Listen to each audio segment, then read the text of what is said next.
Hello, my beautiful people, mis mariposas hermosas, bellas, mis florecitas. How are you guys? I hope you are doing amazing, that life is going well, and that you are happy and abundant in health, wealth, and everything amazing. I am really excited for this month's weekly planner, and it is cherry blossom theme. So we are a little bit past cherry blossom season, but I just thought they were so beautiful. I also did a poll on my Instagram for what theme I should do for the month of May, and almost everybody suggested cherry blossoms, so that is why I chose this theme. I am currently based in Vancouver at the time of this video, and Vancouver has the most stunning cherry blossoms I've ever seen. If you are ever in the city during cherry blossom season, which is usually around May and April, please go to David Lamb Park. It is so gorgeous. You get a view of all the cherry blossom trees along the seawall. You can just walk that beautiful seawall. There's a park. It's called David Lamb Park because it is a park. There's so many delicious restaurants around. There is, at the time that I'm recording this, a really yummy poke place. So if you like poke, it is pretty close to David Lamb Park, probably just right across the street. There's also a smoothie place. There's just so many options around this area, so you can grab a little bite to eat and then take it with you to the park, which I think is just the perfect plan.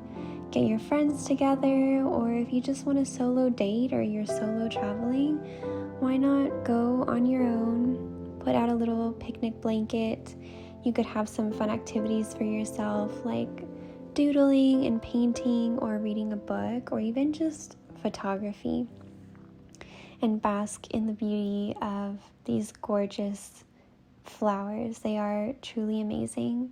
Another place that I really love is the Van Dusen Gardens in Vancouver, and this place is just so magical. There's so much beauty to see, and they always have year-round activities, which I think is so fun. And if you really love being in nature, it's definitely worth getting the year-long pass if you are in Vancouver for long term or you're living there. But even just going to visit during spring, it is just divine. There's so much beautiful nature to see. I recently went with one of my friends, and we had the best time. There were cherry blossoms. There were so many beautiful flowers and plants and trees, and there were many people doing plein air. If you're not aware of what plein air is, it's basically when you are outside in nature and you are painting or drawing or sketching what you see in the landscape, or even just a close-up of flowers or trees, the grass, whatever it is that you want to capture in your artwork. And I feel that it's just one of the best ways to be meditative and in the moment and just ground yourself. So it is amazing, and yeah, I am just so happy and so grateful that I currently live in such a beautiful place, and I never want to take Vancouver for granted, because this city has just been a breath of fresh air for me. There's so much beauty here. I have met so many incredible people, and I have so many wonderful friends that have become family. The workplace that I'm at is so incredible, and I just couldn't be more thankful for the life that I am living in this moment. So yeah, I'm very happy to share that. Basically, for today's video, I wanted to do more of a chit-chatty talk, because I feel that I've done a few tutorials already, and if you want to learn more about Procreate, you can go back and watch those and see the other designs. There are also so many really helpful videos on Procreate on YouTube. So yes, take advantage of all those resources. But today I just wanted to be chatty and just share about some things that I have been experiencing and knowledge that I've been learning and just what I want to share. So I'm currently taking a course on neuroscience and spirituality, and it has been so eye-opening. It's insane and so interesting, and I love it so much because a little bit of background of myself. So I'm currently working in the animation industry. However, before I even went into animation, I had studied advertising, and before I studied advertising, I wanted to be a doctor. My mom is a doctor. I love human psychology. I love learning about the body, and I think just being exposed to the world that my mom works and lives in really influenced my desire to learn more about humans and how we think and how we function, which led me into storytelling, because storytelling is such a powerful tool, and I'm also a very creative person.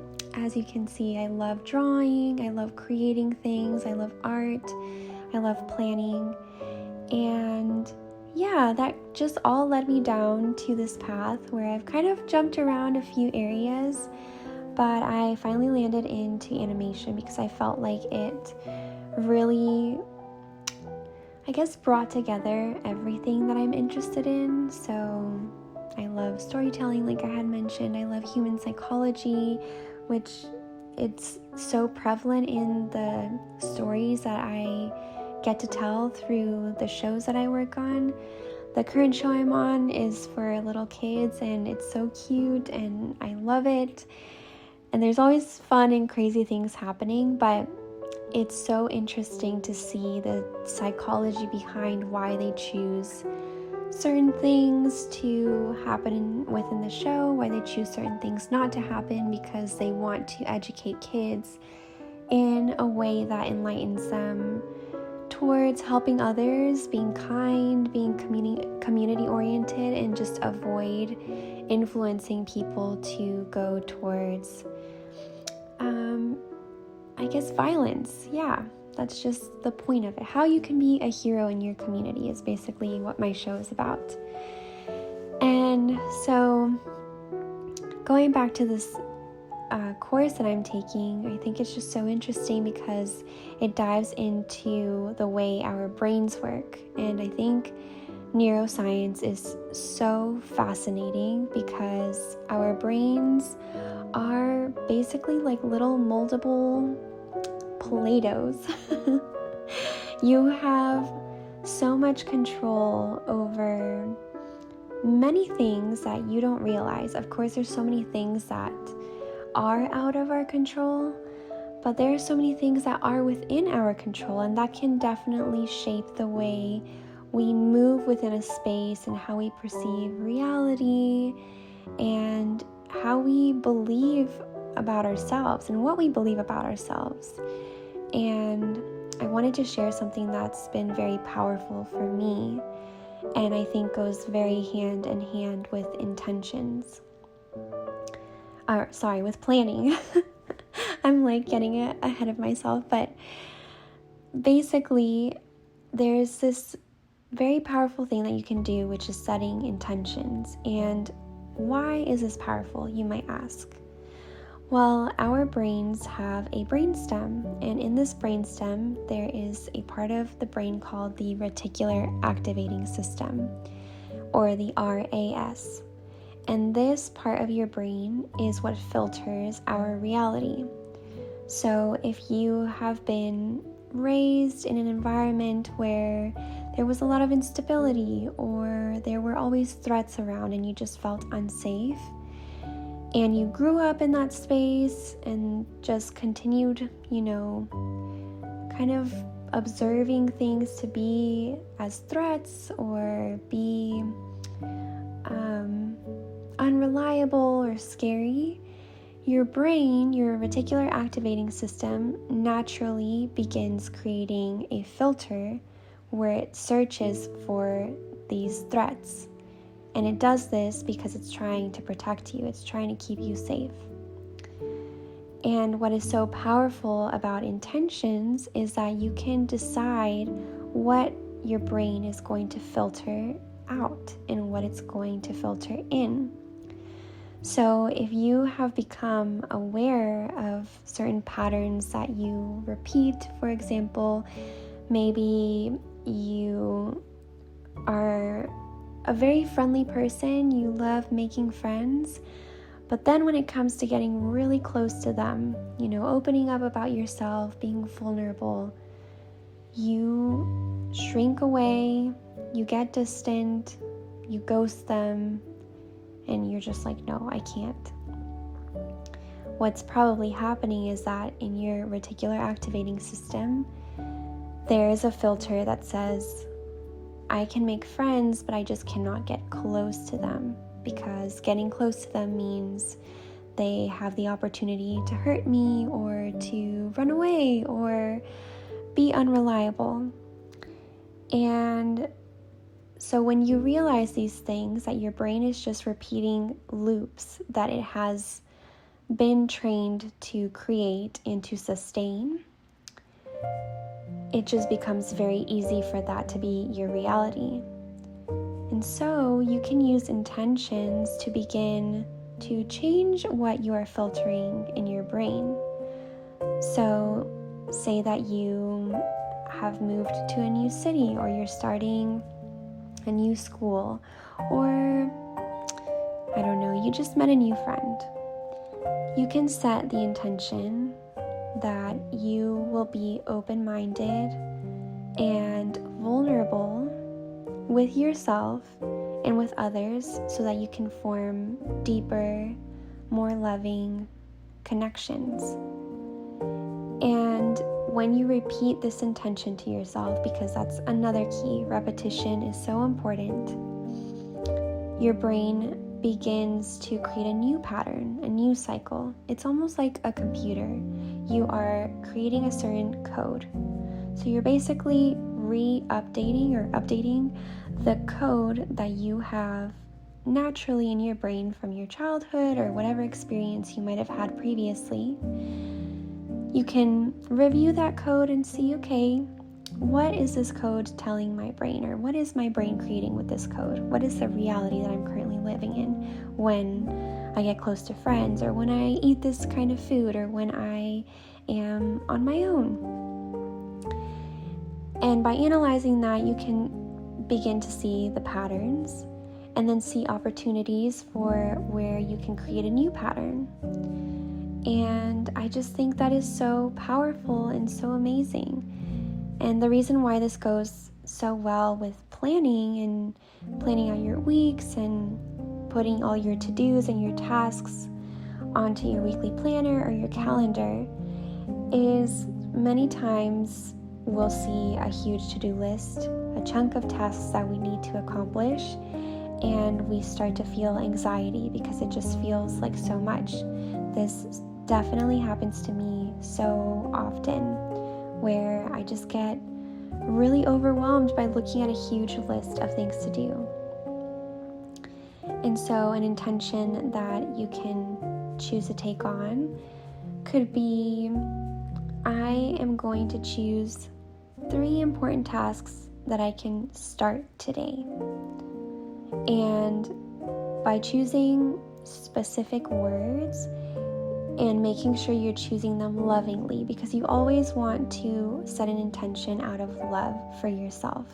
You never want to set an intention out of obligation or force, because that will just set your body up and your brain to be in a state of stress. And what we want to avoid is feeling an overwhelm of stress, because stress is good in moderation and balance. It motivates us to get things done, but too much stress can cause us to stay in a state of stress, and that leads to a plethora of problems.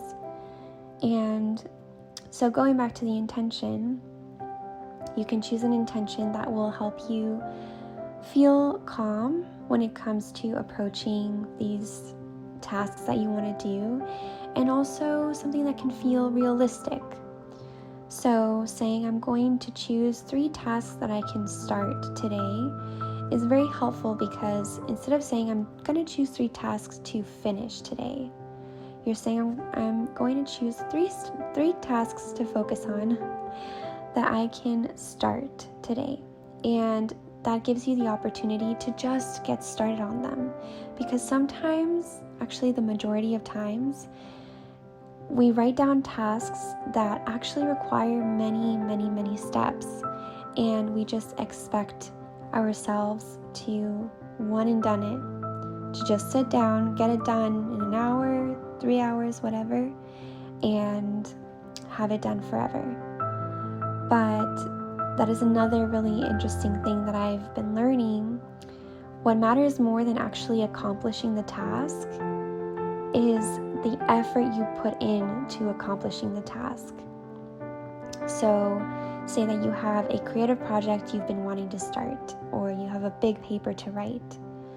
Instead of forcing yourself to sit down and finish it as fast as you can, or just get it done and be like, okay, I just need to finish this. Instead of doing that, just by setting a timer for 10, 15, 30 minutes, maybe playing some music, having a little coffee or a cup of tea, and allowing yourself to ease into that project, you are becoming somebody who approaches tasks in a calm and realistic way. Whereas if you force yourself to start a task and say, I need to finish this by the end of the day, and if it's not done, it's not perfect, you are starting to identify with somebody that has extremely high standards, probably very unrealistic standards, and almost unachievable standards. And so by approaching these tasks in a loving way, seeing how you're feeling that day, there's so many things that can influence our emotions and our body and our mindset.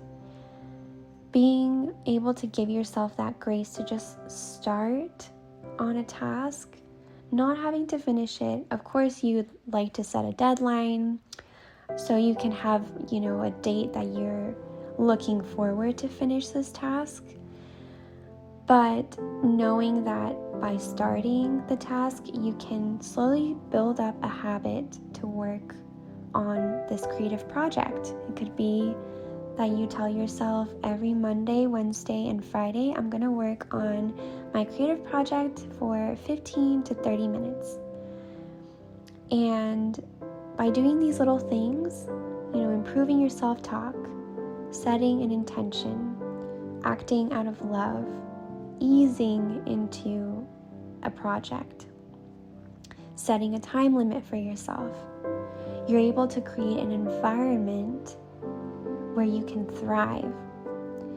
And it's so powerful, because then you realize that it's not really the environment that you are in that's influencing you. It's more so the state that you're in that influences how you're perceiving the environment around you. So if you're in a state of anxiety, it doesn't matter if you're in a garden or, who knows, inside of an uncomfortable room.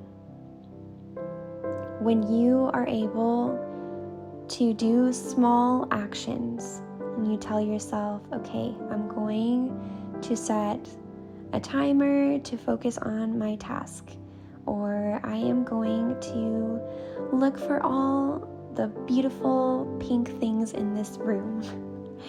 As scary and uncomfortable as it may be, I'm going to look for pink things in this room.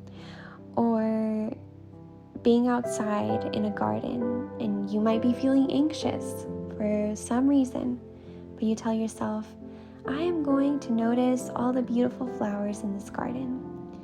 Just by setting those intentions, you're able to shape how you perceive your environment. And that is so powerful because it shapes how you move about your environment and what you end up filtering through your reticular activating system. And I just think that is so beautiful, and it's so powerful and so amazing. I wish more people would know about this because it's so healing when you realize that you've been in a state of stress and anxiety, and you've been feeling threatened by your environment, by the people you're surrounded by. It can be really hard to feel like you can ever accomplish anything amazing in your life. But you can be in a very dark place and set the intention to just turn on the light. Say, I'm going to look for the light at the end of the tunnel. Or I'm going to practice gratitude in this dark moment of my life. Or I am going to find a way to give back to my community to make this community a better space for all of us. Just by taking a moment to set those intentions, you're really able to change your life. And remember, repetition is key. There's a reason why when you hear a song that you're like, it's okay. And then you start to hear it more and more, and then suddenly you end up obsessed with the song. And the reason is because of neuroplasticity. Your brain thrives off of repetition. There's a point where too much repetition can no longer spark that same response, but enough repetition, enough consistency is able to really keep your brain active and remembering and coming back to that thing.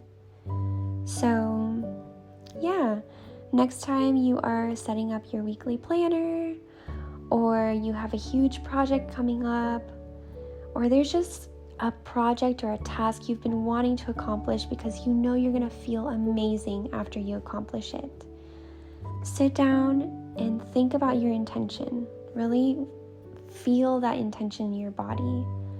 Imagine, your heart just opening up. You're looking up to the sky. Your eyes have a sparkle in them because you have been able to accomplish that task. And so set an intention that can help you create a path that leads you to that task. And you will be able to accomplish so many amazing things. Truly, it's so wonderful. So yeah, I really hope that this information was valuable and that you enjoyed this format of a video. It's a little bit more,